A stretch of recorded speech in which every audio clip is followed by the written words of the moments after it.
Hey guys, welcome back to Ocarina of Time. This is part 21. Today is July 30th. It's about 2:30 p.m.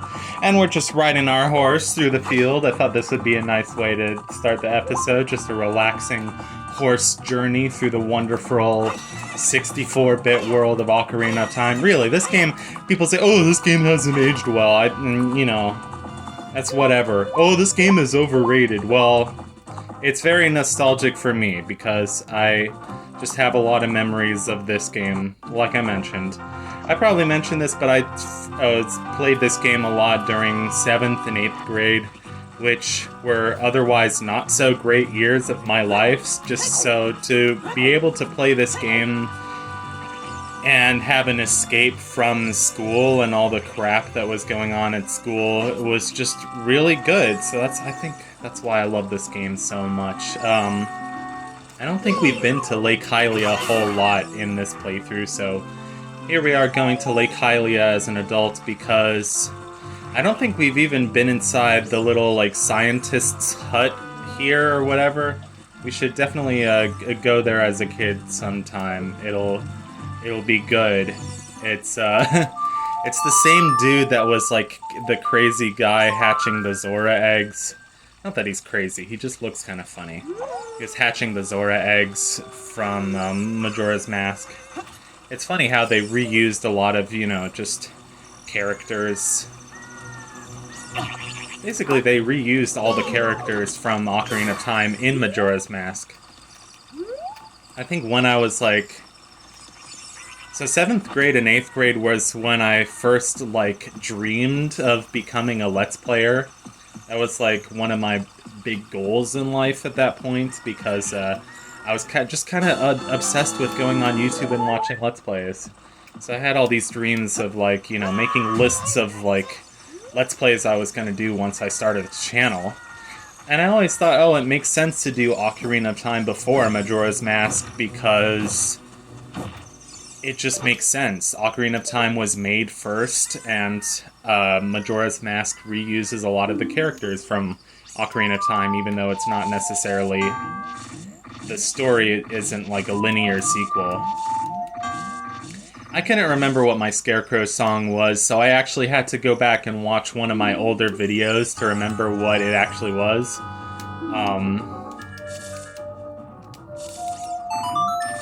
And it was really dumb. It was just 5 A button presses and 3 downs.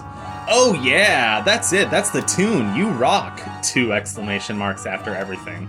Oh no, I didn't forget it. So basically the Scarecrow has a brother dude. I don't understand how it works, but there's 2 Scarecrows, and apparently the brother remembered the song that you played when you were a kid, and so the brother will pop up if you play the Scarecrow song in the right location. The Scarecrow song is kind of an annoying mechanic. I'm not the biggest fan of it. It's pretty optional. It leads to some optional areas for Skulltulas in some of the other temples and some of the other areas, but since I am going to try to do 100% get all Skulltulas, get all heart pieces, we have to get it. So that's that, and no use complaining about it. There's a Skulltula that apparently I didn't get when I was a kid, and so when I was a kid. I mean, when I was Child Link, not when I was a kid first playing this game, although that was pretty good.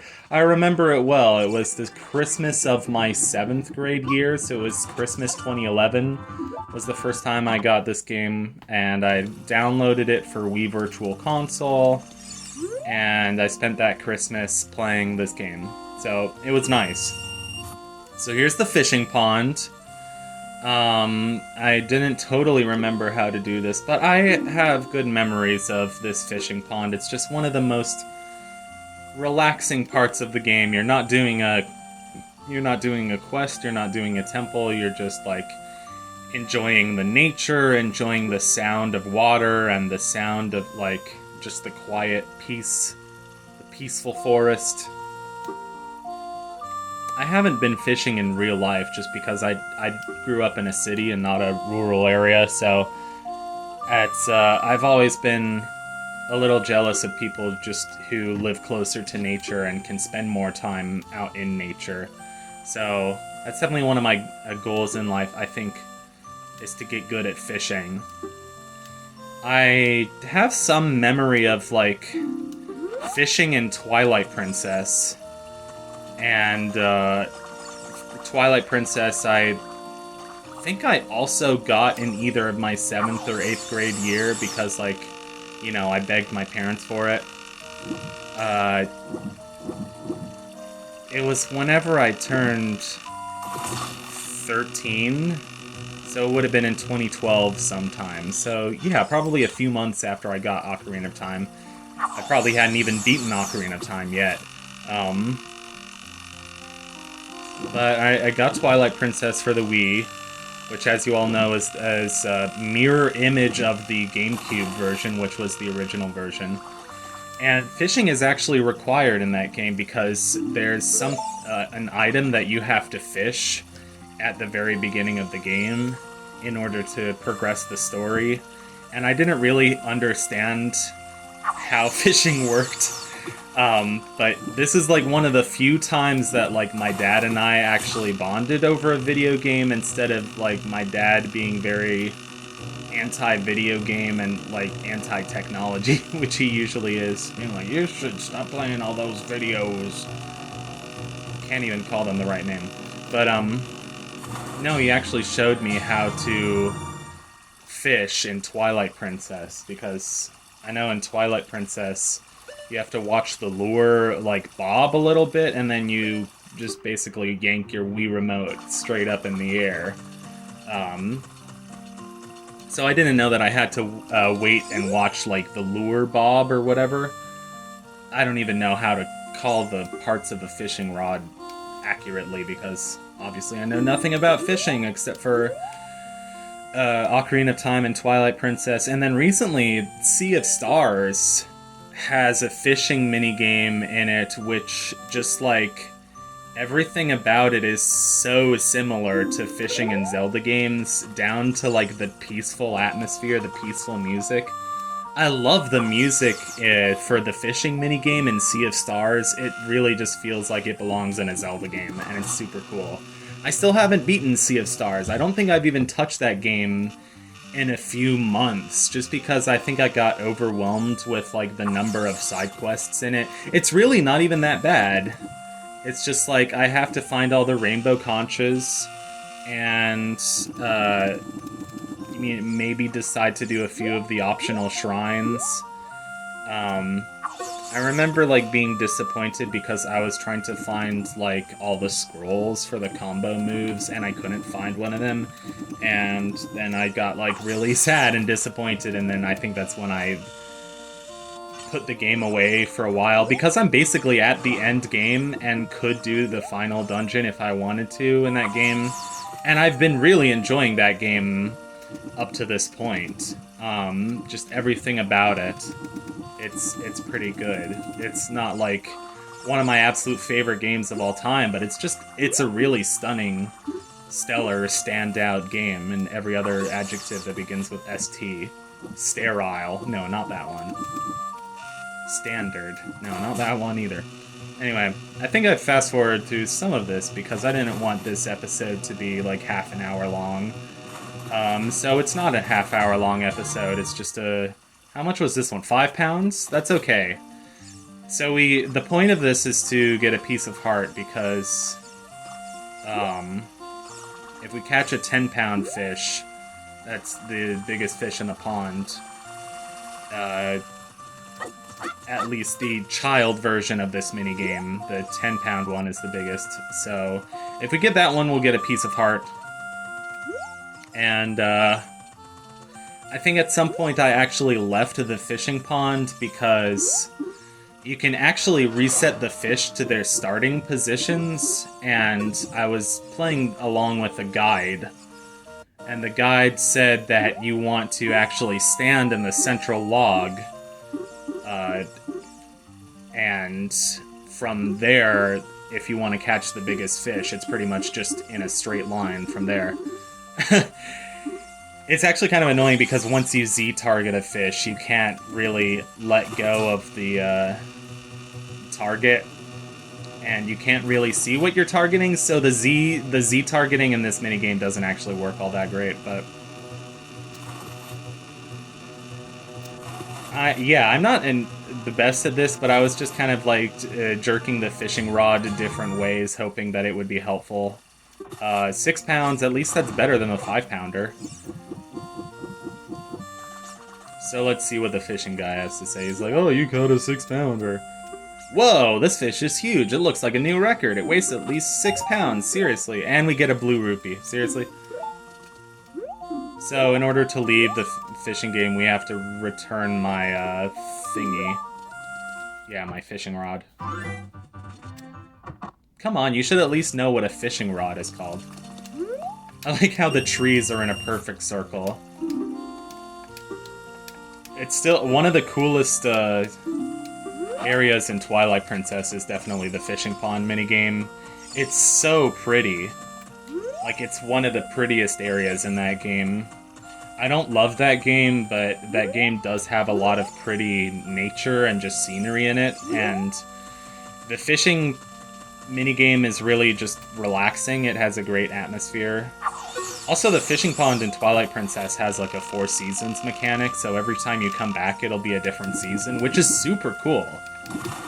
Like, it's one of the coolest just like little random things that they've put in that game.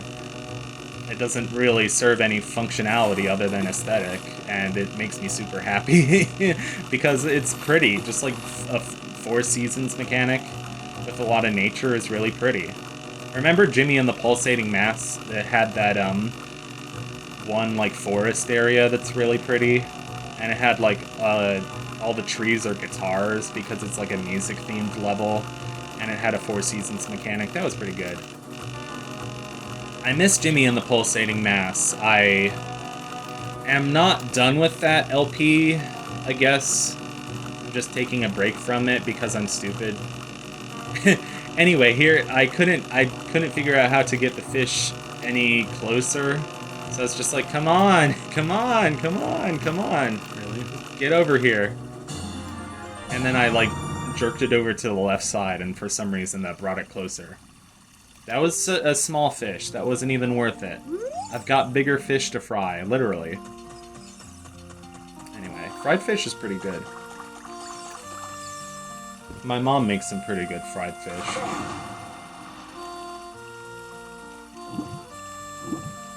I can't even... My screen is so small, I can't really see the... Obviously, I had a big screen when I was recording this, but now that I'm post-commentating this... I think I'll do 1 or 2 more episodes of post-commentary where I'm just, like, looking for heart pieces and probably Big Pose and probably other random side quests. But then, in 3 or 4 episodes, I definitely want to get the Fire Temple started. It's almost August, so I want to get the Fire Temple started at least by August, because that would be really good. But I'm also on, like, a hot streak with Anodyne. Like, I have 1 more video of the hotel dungeon in Anodyne, so I'd like to get that done before August. Just finish the hotel. Hotel Mario! Is this the big one? Come here, you. Wiggle, wiggle. Wiggle, wiggle, wiggle. You know you can't resist the wiggle. You know you can't resist the wiggles. You know you can't resist a little jiggly booty. No man can. Oh. Anyway. No hetero man, I should say. Who says hetero? Just like as a shortened version of heterosexual. I know people say het, like they say cis-het man. Like as in cisgender heterosexual. How did I lose that? Unfortunate. Disappointing in the highest regard. Anyway. In the highest degree. Well, come here, you big thing. You big lunker. You big lunker, you. Lunker's Cavern. Yeah. Well, now it's pretty close to us. So, we just have to reel it in. I know we can do it. Wah, wah, wah, wah, wah, wah, wah, wah. I've been watching a lot of Bug Fables. I'm watching Nintendo Capri Sun's playthrough from couple autumns ago.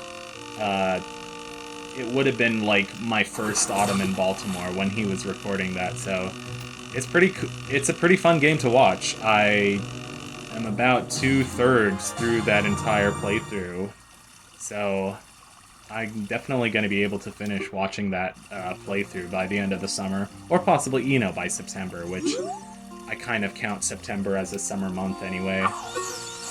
Because, well, first off, because weather.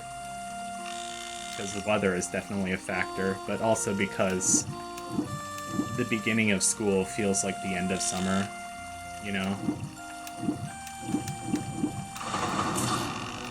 Most people's favorite month or favorite season is autumn, but it's not because of school. I know most people, there's a lot of people who hate autumn because it's the beginning of school, but, most people's favorite season is autumn, I think. And it's because of, the changing weather, or the weather getting cooler and cozier. I don't know, but probably most people's favorite season is summer. I honestly think my favorite season is spring, just because it's the best weather. Anyway. Oh, so we did it. We caught the 10-pounder. Quarter pounder with cheese. Whoa, this fish is huge. It looks like a Big Mac. It looks like a Whopper. It's... Never mind. Enough burger jokes. Gonna Carl's Jr., go to In-N-Out. I don't know. I've never been to California. That's not true. I've been to California once. But I've still never been to In-N-Out. Anyway, that has nothing to do with this episode. Okay. See you next time on Ocarina of Time. Okay. Biggest fish ever caught by dude.